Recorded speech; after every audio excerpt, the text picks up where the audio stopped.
Streets are calling, stealing from the light.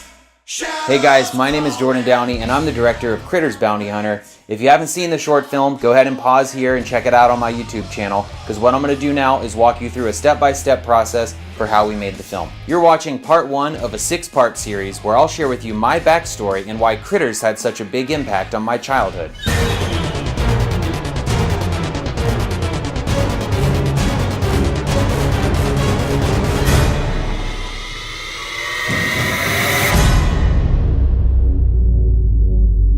Critters is an 80s, early 90s horror series about small little furry critters, those guys right there, coming and attacking a small town. There were 3 sequels, Critters 2, 3, and 4. The first movie came out in 1986. I first remember discovering it when my older brother, Mike, had this book of all these movie posters.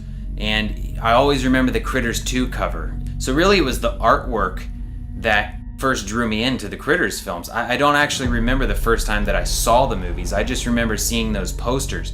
And soon after, then I do remember watching them over and over and always renting them. Even if I wouldn't rent them, I remember going to the video store and just looking at the cover and looking at the back as if something would have changed. Critters was really special to me because it was the first movie that I started to really obsess over and watch on repeat. In many ways, it's the reason that I'm a filmmaker today, because it was the first time that I actually started to study movies. I remember when Critters 3 came out, I was really excited to see it, and I don't remember too much about that first viewing experience, except the ending drove me crazy.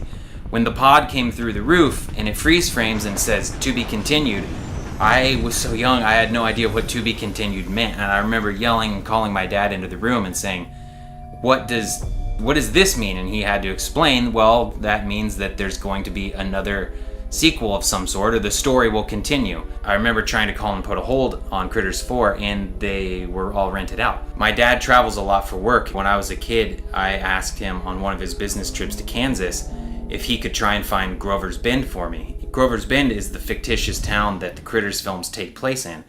And as a kid, I had no idea how movies worked or were made. And I remember looking at maps and trying to pinpoint places and pausing the movies on street signs and trying to zoom in and see if I could figure out where Grover's Bend was. And what really threw me off is that Critters 2 ends with this film is dedicated to the people of Grover's Bend, or I forget what the title card exactly says. Funny enough, I got to meet Mick Garris, the director of Critters 2, and I told him that story and how he really sent me looking all over maps and sent my dad on a wild goose chase trying to find Grover's Bend. I would make my own home movies, and I would shoot the TV screen and use clips from Critters so that I could have a spaceship or something. But I didn't choose to use Star Wars or Star Trek or some other kind of space movie. I chose Critters. That was my thing.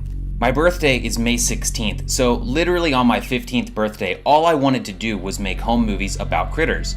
When I first moved to Los Angeles, I remember trying to get Don Opper and Lynn Shay to be in my student film. Both of them actually returned my call and were super nice. It just meant a lot to me, and I think that there was a big part of me that wanted to bring that Critters world back to life in any way that I could. The element of Critters that I was always the most drawn to was the relationship between the boy and Ugg, the bounty hunter, in the first movie.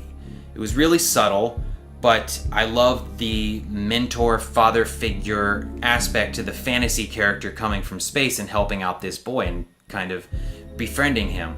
That was always something that I thought was kind of a missed opportunity in the sequels, and was my favorite element of the entire franchise.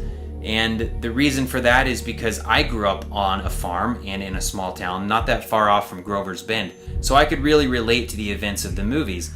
And I used to always just think about if some sort of thing landed out in the backyard or somebody was attacking, that it was believable that help couldn't arrive. But if help did arrive, wouldn't you want it to be this cannon-wielding, awesome badass from space that could save you? And as a boy, that was always special to me. That was always something that I remember being really drawn to and wishing that I could be like a bounty hunter one day. Obviously, Critters had a really big impact on my youth and childhood. So flash forward to me years later, now a filmmaker, and I always thought in the back of my head that I would love to reboot the movie somehow.